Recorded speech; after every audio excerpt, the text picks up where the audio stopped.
നൊമ്പരം കഥനങ്ങളിൽ ജീവനിൻ കഥയല്ലിത് ജീവിതം. കഥയല്ലത് ജീവിതത്തിലേക്ക് എല്ലാവർക്കും സ്വാഗതം. അമൃത ടിവിയും കേരള സ്റ്റേറ്റ് ലീഗൽ സർവീസസ് അതോറിറ്റിയും ഒന്നിക്കുന്ന ഈ പരിപാടിയിൽ ഇന്ന് നമുക്ക് നിയമസഹായം നൽകുവാൻ ഇവിടെ എത്തിച്ചേർന്നിട്ടുള്ള KELSA panel members, judicial member ബഹുമാന്യ judge Shri T V Mammootty, advocate member Shrimati Leena Jayasurya, സാമൂഹ്യ പ്രവർത്തകൻ ശ്രീ വി കെ ജോസഫ്. എല്ലാവർക്കും സ്വാഗതം.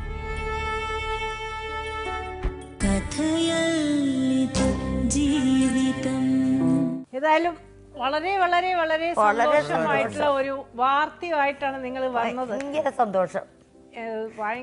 എനിക്ക് ആ കൊച്ചിനെ കണ്ടിട്ടാണ് എന്തൊരു സന്തോഷമാണ് ആ കുട്ടിക്ക്. നാച്ചുറലി കുട്ടി, എനിക്ക് എൻ്റെ അന്നത്തെ പേടി എന്തായിരുന്നു വെച്ചാൽ കുട്ടി മാനസികമായിട്ടുള്ള പ്രശ്നങ്ങൾ വരുമോ എന്നുള്ളതായിരുന്നു. കാരണം പെട്ടെന്ന് സന്തോഷമായി ജീവിച്ചുകൊണ്ടിരിക്കുന്ന അച്ഛൻ്റെയും മുത്തശ്ശിയുടെ അടുത്തു നിന്നൊക്കെ മാറ്റി നിർത്തുമ്പോൾ അത് എന്താവും എന്നുള്ള ഒരു പ്രശ്നം ഉണ്ടായിരുന്നു. പക്ഷെ അതൊന്നും ഉണ്ടായില്ല. ആ കൊച്ചു വളരെ സന്തോഷമായിട്ട് തന്നെ ഇരിക്കുന്നു. ഇപ്പൊ കരയണമെന്ന് വെച്ചാൽ അറിഞ്ഞൂടാ, ഞങ്ങൾക്ക് വിഷമമുണ്ട്. ഇവിടെ വന്നപ്പോ തന്നെ പിള്ളേ ഞാൻ അങ്ങോട്ടും ഇങ്ങോട്ടും മാറുമ്പോ എന്റെ കൂടെ ഓടുകയാണ്. പേടിയുണ്ടോ? ഇനി കുറച്ചു കാലത്തേക്ക് പേടിയുണ്ടാവും. ഒറ്റയ്ക്ക് ഇവരിൽ നിന്ന് സെപ്പറേറ്റഡ് ആകുമ്പോൾ വീണ്ടും പോവോന്നുള്ള ഒരു പേടി ആ കുട്ടിക്ക് ഉണ്ടാവും. ഞങ്ങൾ ആ കുട്ടിയെ കണ്ട് ഇപ്പോഴേ വളരെ സന്തോഷവനായിരുന്നു. വളരെ ഓടി നടക്കുന്ന കളിച്ചുകൊണ്ട് നല്ല സന്തോഷം ഉണ്ടായിരുന്നു. എല്ലാവരുമായിട്ട് നല്ല അടുത്ത് പെരുമാറുന്നതൊക്കെ ആയിട്ട് 6 മാസമായപ്പോ തള്ള ഉപേക്ഷിച്ചിട്ട് പോയിരുന്നു. ചോറ് പോലും കൊടുക്കുന്നപ്പോ എനിക്ക് കിട്ടിയതാണ്. ഇപ്പൊ 5 വയസ്സുണ്ട്. 5 വയസ്സിനുള്ള ആളൊന്നുമില്ല. അന്ന് വെച്ചാൽ അന്ന് തൊട്ടേ എല്ലാവരോടും ഭയങ്കര അറിഞ്ഞൂടാത്ത ആളിനെ മുന്തി ചെന്നിരുന്ന് മുന്തി കയറി കെട്ടിപ്പിടിച്ച് ഉമ്മ കൊടുത്തിട്ടല്ലാതെ അവൻ വരത്തില്ല. ഇന്നും അതിന് എനിക്ക് 2 പെൺമക്കളും ഉണ്ട്. എനിക്ക് 6 ചെറുകുട്ടികളുണ്ട്. പക്ഷെ എനിക്ക് അറിയില്ലായിരുന്നു. ആ കുട്ടിയെ സ്നേഹിച്ച് കല്യാണം കഴിച്ചതാണ്. ആ കുട്ടിക്ക് അതിനു മുമ്പും ബന്ധങ്ങളുണ്ടായിരുന്നു. അതിലും മക്കളുണ്ട്. ഇതിന് ശേഷം ഒരു ബന്ധം ഉണ്ടായി. അതിലൊരു കുട്ടിയാണ്. അവളിൽ നിന്നാണ് ഈ കണക്ഷൻ വരുന്നത്. ഈ അജിത്തിനെ വിട്ടുപോയതിന് ശേഷമുള്ള ഒരു കൊച്ചിനെ അമ്മ വിറ്റു 3 ലക്ഷം ഉറുപ്പ്യക്ക്. അവിടുന്നാണ് ഇവർക്ക് കംപ്ലൈന്റ് വന്നത്. മൂത്ത കൊച്ചിന് 3 ലക്ഷം രൂപയ്ക്ക് കൊടുത്ത് ഏറ്റവും ഇളയ 4ാമത്തെ കൊച്ചിന് 1.5 ലക്ഷം രൂപയ്ക്ക് അവളെ വീട്ടിനിടയിൽ തന്നെ കൊടുത്തു. ആ കുട്ടി ഇപ്പൊ എവിടാന്ന് അറിയില്ല. ഭാര്യ എവിടെയാന്ന് അറിയില്ല. ഇപ്പൊ അവൾ 5ാമതും പ്രസവിച്ചെന്നറിഞ്ഞ് നെടുമങ്ങാട് ആശുപത്രി പ്രസവിച്ചെന്നറിഞ്ഞ് അവിടെ എവിടെ എങ്ങനെയാണ് താമസം. നമുക്ക് തിരക്കേണ്ട കാര്യമല്ല. എനിക്ക് എന്റെ മോനെ കിട്ടണം, അത്രേ ഉള്ളൂ. അതെ. ഇനി അത് മാത്രമല്ല, ആ കുട്ടീനെ നോക്കുക. നിങ്ങൾ പിന്നീട് കല്യാണം കഴിച്ചല്ലോ. അതിലിപ്പോ എത്ര മക്കളുണ്ട്? ഒരാള്. ഇവര് ഇനിയിപ്പോ ആണാണോ? അത് മോളാണല്ലേ. ഇവര് ഏതായാലും ഏട്ടനും അനിയത്തിയും ഒരുമിച്ച് തന്നെ വളർന്ന് അവർ വളരെ നല്ല നിലയ്ക്ക് വളരണം. ഇപ്പൊ അമ്മയ്ക്കാണ് കസ്റ്റഡി, അമ്മ തന്നെ നോക്കട്ടെ. പക്ഷെ അവര് തമ്മിലുള്ള സൗഹൃദം, ഈ അനിയത്തി തമ്മിലുള്ള സൗഹൃദം, അത് നിങ്ങൾ വളരെ നല്ല നിലയ്ക്ക് എന്നാൽ ആ കുട്ടിക്ക് ഒരു എന്താ പറയുക, നമ്മൾ ബോണ്ടിങ് എന്ന് പറയും. എന്താ അതിന് പറയുക മലയാളത്തിലെന്ന് എനിക്കറിയില്ല. കുടുംബമായിട്ടുള്ള ഒരിത്. ഏതായാലും ആ കുട്ടിക്ക് പിരിഞ്ഞ് ജീവിച്ചേണ്ട അഘാതങ്ങളൊന്നും മനസ്സിന് പറ്റിയിട്ടില്ല. അതൊരു വലിയൊരു സന്തോഷമായിട്ടുള്ളൊരു ഇതാണ്. ഇവരനുഭവിച്ച പോലെ തന്നെ ഇപ്പം അവര് കുട്ടിയെ കിട്ടി. ഞങ്ങൾ അമൃതയിൽ ഇപ്പോഴും അവരായിട്ടുള്ള നിയമയുദ്ധം നടന്നുകൊണ്ടിരിക്കുക. കാരണം ഈ ചൈൽഡ് വെൽഫെയർ കമ്മിറ്റി ഞങ്ങളുടെ നേരെ 4 കേസാണ് കൊടുത്തത്, including a police case. Child welfare കമ്മിറ്റിയോ? അത് അങ്ങനെ 4 കേസ് നടന്നു. ഞങ്ങൾ ഇവരെ പറയുന്ന പലർക്കും, ഈ വക്കീലന്മാർക്ക് ഞങ്ങളും ഫീസ് കൊടുത്തിട്ടുണ്ട് അവർ ഇത് നടത്തിക്കാനൊക്കെ ആയിട്ട്. അതിന് പുറമെ ഇപ്പോഴും നിയമയുദ്ധം നടന്നുകൊണ്ടിരിക്കുക. 1-2 തള്ളിപ്പോയി, ഞങ്ങൾ ഇതായി. പക്ഷേ ഇപ്പോഴും 2 കേസ് വളരെ ശക്തമായിട്ട് നടന്നുകൊണ്ടിരിക്കുകയാണ്. ഞങ്ങളുടെ നേരെ അവർ കേസ് കൊടുത്തു. ഇവിടെ വിളിച്ചു, അപമാനിച്ചു എന്നൊക്കെ പറയാം. അങ്ങനെ പലതരത്തിലുള്ള കേസാണ് വന്നത്. അതുകൊണ്ട് അമൃത ഈ ഒരു കേസിന്റെ പേരിൽ അമൃത ലീഗലായിട്ട് ഇപ്പോൾ ഫൈറ്റ് ചെയ്തുകൊണ്ടിരിക്കുക. അങ്ങനെയും പക്ഷെ എന്നാലും ഞങ്ങൾക്ക് ഒറ്റ ഉദ്ദേശം ഉണ്ടായിരുന്നുള്ളൂ, സതുദ്ദേശം. ആ കുട്ടീനെ ഞങ്ങൾ എത്ര ബുദ്ധിമുട്ടിയാലും വിരോധമില്ല. ഒരു കൊച്ചിൻ്റെ ജീവിതമാണ്, 4-5 വയസ്സായിട്ടുള്ള ഒരു കുട്ടിയുടെ ജീവിതം. അത് നല്ല നിലയ്ക്ക് ജീവിച്ചു പോകണം. ഒരാവശ്യവുമില്ലാതെ ഒരു കുട്ടീനെ അച്ഛൻ്റെ അടുത്തുനിന്ന് മാറ്റി നിർത്തേണ്ട ഒരാവശ്യവുമില്ലായിരുന്നു. അപ്പോൾ അതിൻ്റെ ആ ഒരു ശക്തമായി ഞങ്ങൾക്ക് തോന്നിയതുകൊണ്ട് ഞങ്ങൾ ആ കേസ് നടന്നുകൊണ്ടിരിക്കുകയാണ്, ഇപ്പോഴും നടന്നുകൊണ്ടിരിക്കുകയാണ്. ഇനി അത് എത്ര കാലം പോകുമെന്ന് അറിയില്ല. പക്ഷേ ഞങ്ങൾക്കത് ഫൈറ്റ് ചെയ്യാതിരിക്കാൻ പറ്റില്ല. ഒരു കുട്ടിയുടെ ഞങ്ങൾക്കത് ഭഗവാന്റെ മുമ്പിൽ ചെയ്തത് ന്യായമാണ്, അത് നമുക്കറിയാവുന്ന കാര്യമാണ്. ഈ പറഞ്ഞ പോലെ തന്നെ സത്യം എന്നും വിജയിക്കും. അപ്പം മാഡം എൻ്റെ മോനെ കൂടി ഈ വേദിയിലൊന്ന് കാണിക്കണം. അത് കാണിക്കാൻ നിവർത്തിയില്ല. അതാ ഞാൻ പറഞ്ഞത്, ഞങ്ങളുടെ ഈ നിയമയുദ്ധം നടക്കും കൂടിയാണ്. ഇന്നും ഞങ്ങളുടെ നേരെ കേസുകളുണ്ട്. അപ്പോൾ അതിനനുസരിച്ച് കുട്ടിയെ കാണിക്കാൻ പാടില്ല എന്നുള്ള ഒരു ഇതുണ്ട്. അതുകൊണ്ട് ഞങ്ങൾക്ക് ഒരു രക്ഷയില്ല. കാരണം ഞങ്ങളങ്ങനെ കാണിച്ചു കഴിഞ്ഞാൽ ഞങ്ങൾ തന്നെയാണ് അത് കൊടുക്കുക, അതിൻ്റെ ആവശ്യമില്ല. അതുകൊണ്ടാണ് ഞങ്ങൾ കുട്ടിയെ കാണിക്കാത്തത്. അത് നമ്മൾ പറഞ്ഞത് അതുകൊണ്ടാണ്.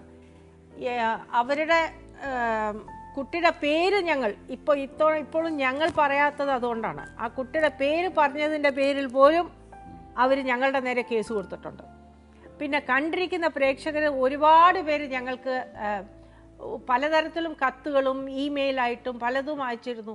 ഇപ്പോഴും നിരന്തരമായിട്ട് ഞങ്ങൾ വിളിച്ചു ചോദിക്കുന്നവരുണ്ട്, ഈ കുട്ടീനെ തിരിച്ചു കിട്ടിയോ എന്ന്.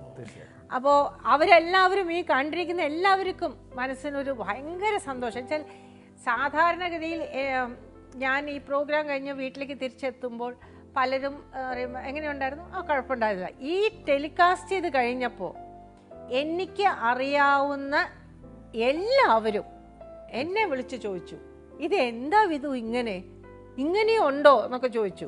ഞാൻ പറഞ്ഞു അത് അവരും ഒക്കെ ചോദിക്കുന്നുണ്ടായിരുന്നു, എവിടെ കുട്ടിയോ ഞാൻ പറഞ്ഞു കുറേ മാസങ്ങളായി, ഇടയിലൊരു ഇൻ്റർവ്യൂ ഓർഡർ വന്നു കുട്ടിയെ കൊടുക്കാനായിട്ട്, പക്ഷെ അവർ കുട്ടിയെ കൊടുത്തിട്ടില്ല.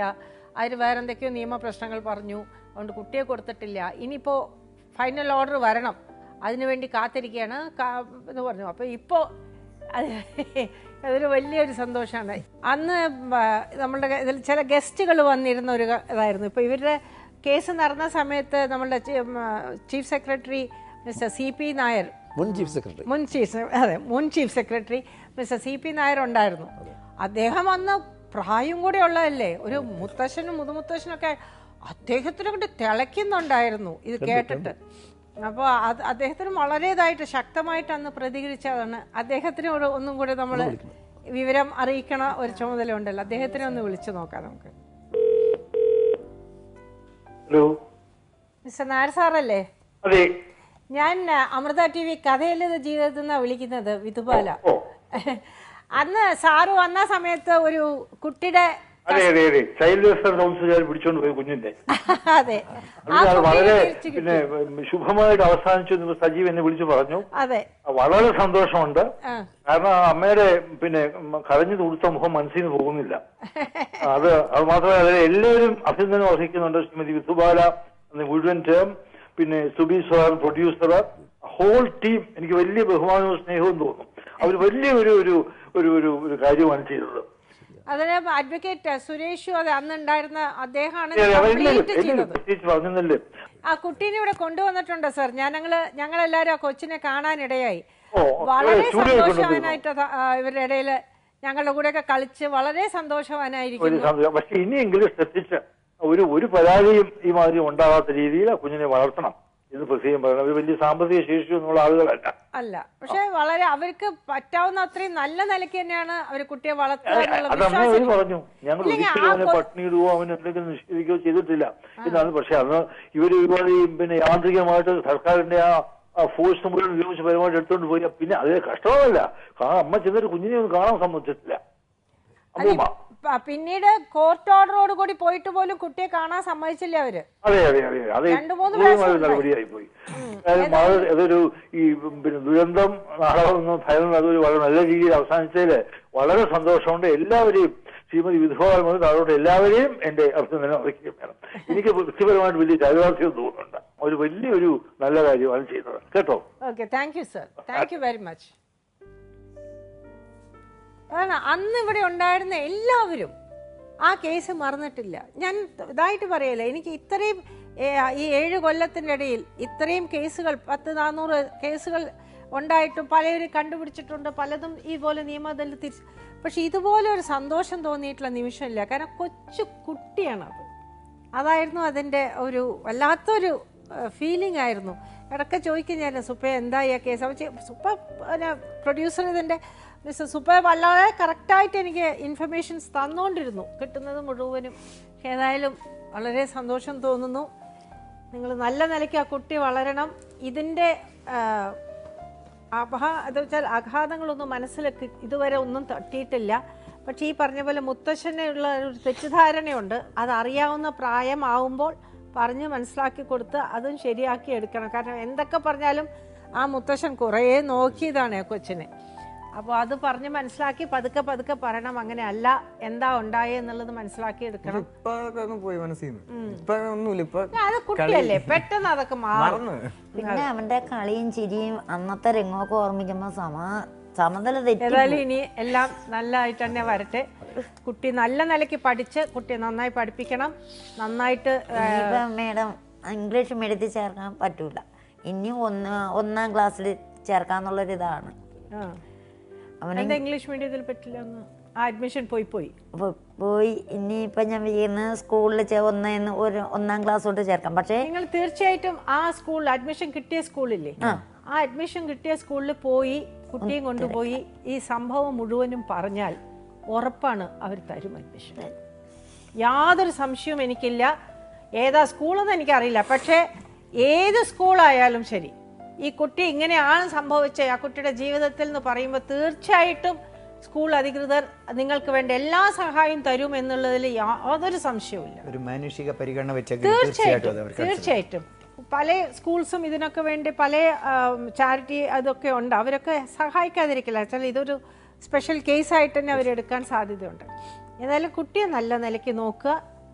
ഒരു കംപ്ലൈൻറ്റും ആ കുട്ടീനെ കുറിച്ചുള്ളത് ഇനി പുറത്ത് ആരും പറയാതിരിക്കാനുള്ള ഉണ്ടായിട്ടില്ല, ഇതുവരെ ഉണ്ടായിട്ടില്ല, ഇനി ഉണ്ടാവില്ല. പക്ഷെ എന്നാലും ഞാൻ പറയണം എന്നുള്ളതുകൊണ്ട് പറയുകയാണ്. നല്ല നിലയ്ക്ക് നോക്കുക, കുട്ടി വലുതാവട്ടെ, വളരെ നല്ല നിലയ്ക്ക് എത്തട്ടെ എന്ന എല്ലാവിധ ആശംസകളും ഞാൻ തരുന്നു. നമ്മൾ കുട്ടിയുടെ വെൽഫെയർ മാത്രമല്ല, കുട്ടിയുടെ അപ്ബ്രിങ്ങിങ്ങിന് സ്നേഹവും വേണം. വെൽഫെയർ എന്ന് പറഞ്ഞാൽ വെറും സാമ്പത്തികം മാത്രമല്ലല്ലോ, അതും കൂടി നോക്കിയിട്ട് വേണം ഉണ്ടാവുക. ഇനി ആ രീതിയിൽ നിങ്ങൾ ആ രീതിയിൽ കാണണം. നിങ്ങൾക്കത് അമൃത TV വരാനും അത് 4 പേര് അറിയാനും അങ്ങനെ ഒരു ചർച്ചാ വിഷയമാക്കാനും അത് വേദിയായി എന്നതൊരു നല്ല കാര്യമാണ്. കാരണം അധികാരികൾ പലരെങ്കിലും ഇത് കാണുന്നുണ്ടാവും. അപ്പോൾ അവരുടെ അത് കണ്ണു തുറപ്പിക്കാൻ ഇതൊരു പ്രചോദനമായി എന്നതൊരു നല്ലൊരു കാര്യമാണ്.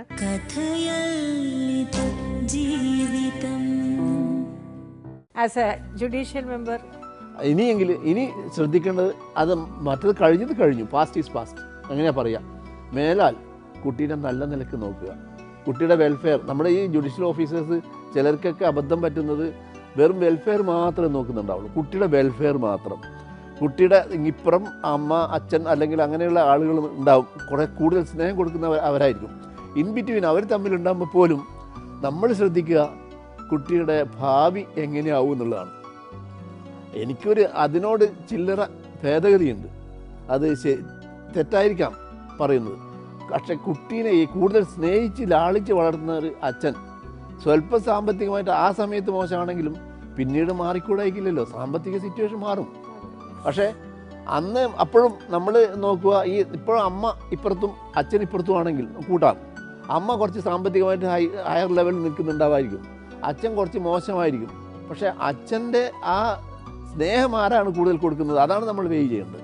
അല്ലാണ്ട് പക്ഷേ ഓട്ടോമാറ്റിക്കായിട്ട് അല്ലെങ്കിൽ മെക്കാനിക്കലായിട്ട് സാമ്പത്തികം മാത്രം നോക്കുക. ഇദ്ദേഹത്തിന് ധാരാളം കാശുണ്ട്, ആ സ്ത്രീക്ക് കുറേ കാശുണ്ട്, അതുകൊണ്ട് ആ സ്ത്രീയുടെ ഭാഗത്ത് ആ സ്ത്രീക്ക് കുട്ടിയെ കൊടുത്താൽ അതിന് ചിലപ്പം നല്ല ഇംഗ്ലീഷ് മീഡിയത്തിൽ ചേർത്ത് നന്നായി പഠിപ്പിക്കും എന്നുള്ളൊരു ധാരണയിലാണ് ചിലപ്പോഴെങ്കിലും നമ്മുടെ ഭാഗത്തുനിന്ന്, അതായത് ജുഡീഷ്യറിയുടെ ഭാഗത്തുനിന്നും ഇങ്ങനെയൊക്കെ പറ്റാറുണ്ട്.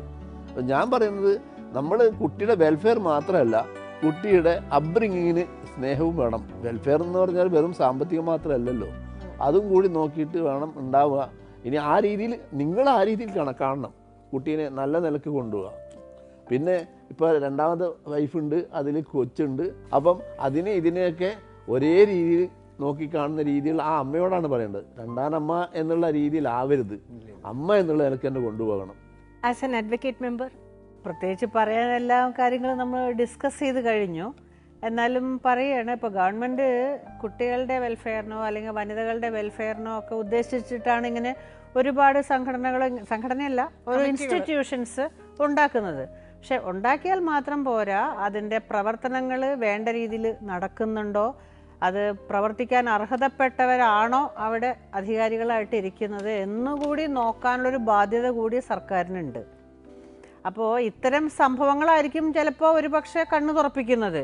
കാരണം അല്ലെങ്കിൽ നോർമലി എല്ലാം ഭംഗിയായിട്ട് പോകുന്നുണ്ടെന്നാണ് നമ്മൾ വിചാരിക്കുക. ഇങ്ങനെ ഒരു ഇഷ്യൂസ് ഉണ്ടാവുമ്പോഴാണ് അവിടെ എന്താ നടക്കുന്നത്. പല കഥകളുടെയും ചുരുളഴിയുന്നത് ഇങ്ങനെ ഓരോ സംഭവങ്ങൾ ഉണ്ടാവുന്നതാണ്. അപ്പോൾ നിങ്ങൾക്ക് അത് ഇങ്ങനൊരു സന്ധി വന്നപ്പോഴേ നിങ്ങൾക്കത് അമൃത ടി വിയിൽ വരാനും അത് 4 പേര് അറിയാനും അങ്ങനെ ഒരു ചർച്ചാ വിഷയമാക്കാനും അത് വേദിയായി എന്നതൊരു നല്ല കാര്യമാണ്. കാരണം അധികാരികൾ പലരെങ്കിലും ഇത് കാണുന്നുണ്ടാവും.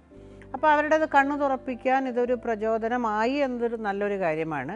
പക്ഷെ അതോടൊപ്പം നേരത്തെ എല്ലാവരും ഇവിടെ പറഞ്ഞ പോലെ നിങ്ങൾക്ക് അത് കുട്ടിയുടെ സംരക്ഷണം വേണ്ട രീതിയിൽ നോക്കാനുള്ള ബാധ്യതയുണ്ട്. കുട്ടിയെ നല്ലപോലെ നോക്കി എല്ലാ വിദ്യാഭ്യാസവും ഭാവി സുരക്ഷിതമാക്കുന്ന രീതിയിൽ കൊടുക്കേണ്ട ബാധ്യത നിങ്ങൾക്കുണ്ട്. അതാണ് ഞാൻ ഉദ്ദേശിച്ചത്. അത് ശ്രദ്ധിച്ച് കാര്യങ്ങൾ ചെയ്യുക.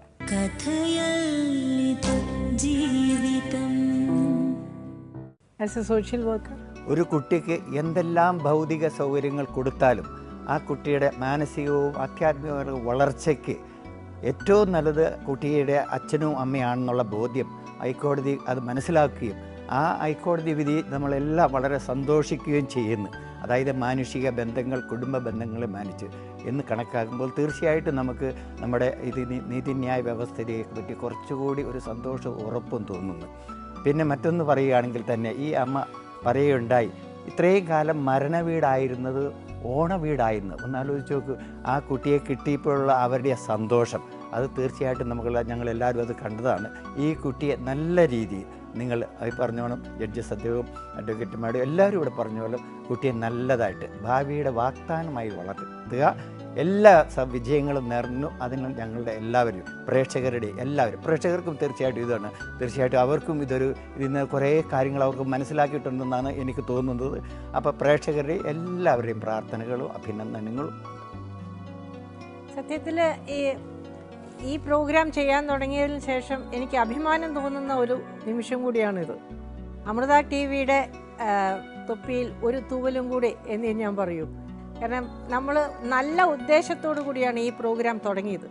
കഥയല്ലത് ജീവിതം എന്നുള്ള പരിപാടിയുടെ ഉദ്ദേശം തന്നെ ഒരുപാട് പേർക്ക് നന്മകൾ നിയമപരമായിട്ട് ചെയ്തു കൊടുക്കാൻ കഴിയണം, അവർക്ക് എത്തിക്കണം, അവർക്ക് സഹായിക്കണം എന്നുള്ള ഒരു സഹായകരമായിട്ടാണ് നമ്മൾ തുടങ്ങിയത്. അതിൻ്റെ ഒരു എന്താ പറയുക, വളരെ ഉന്നതമായിട്ടുള്ള ഒരു മുഹൂർത്തമാണ് ഈ ഒരു കൊച്ചുകുട്ടിയുടെ കാര്യം. വലിയവരുടെ കാര്യങ്ങൾ നമ്മൾ ഒരുപാട് ചെയ്തിട്ടുണ്ട്. ഒരുപാട് പേരെ നമ്മൾ കണ്ടുപിടിച്ച് കൊടുത്തിട്ടുണ്ട്. 52 പേരോളം കണ്ടുപിടിച്ച് കൊടുത്തിട്ടുണ്ട്. അപ്പോൾ ഒരുപാട് നല്ല കാര്യങ്ങൾ ചെയ്തിട്ടുണ്ടെങ്കിലും ഇത് വളരെ അഭിമാനകരമായിട്ടുള്ളൊരു നിമിഷമാണ്, അതിസന്തോഷകരമായിട്ടുള്ളൊരു നിമിഷമാണ്. ഇവർക്ക് ആ കുട്ടിയോടുള്ള സ്നേഹമാണ് ഇത്രയും കാലം അവരത് നിയമത്തിലൂടെ അവർ ഫൈറ്റ് ചെയ്തത്. ഇല്ലെങ്കിൽ കുട്ടിയെ ഫൈറ്റ് ചെയ്യില്ല. അവരുടെ സാമ്പത്തിക പ്രശ്നങ്ങൾ കൊണ്ട് അവർ ഇനിയിപ്പോൾ എന്ത് ചെയ്യാൻ പറ്റും, ഞങ്ങൾക്കൊന്നും ചെയ്യാം, അങ്ങനെ അവർ വിട്ടു പോയില്ല. കാരണം ആ കുട്ടിയോടുള്ള അത്രയും സ്നേഹമുള്ളത് കൊണ്ടാണ്. അതുകൊണ്ട് ഇവർ കുട്ടിയെ നന്നായി വളർത്തും എന്നുള്ള പൂർണ്ണ വിശ്വാസം എനിക്കുണ്ട്. ഈ സർവേശ്വരൻ കണ്ണു തുറന്ന് ഒരുപാട് നിങ്ങൾക്ക് അനുഗ്രഹം തന്നു. അത് തുടർന്ന് കിട്ടും എന്നുള്ള പൂർണ്ണ വിശ്വാസത്തോടു കൂടി ഞാൻ ഈ എപ്പിസോഡ് ഇവിടെ വെച്ച് നിർത്തുന്നു. നന്ദി, നമസ്കാരം. നിങ്ങളുടെ അഭിപ്രായങ്ങളും നിർദ്ദേശങ്ങളും ഞങ്ങളെ എഴുതിയും അറിയിക്കാം. വിലാസം: പ്രൊഡ്യൂസർ, കഥയല്ലത് ജീവിതം, Amrita T V, Idagramam, Karumam PO, Thiruvananthapuram 2. Email: ജീവിതം@amritatv.com.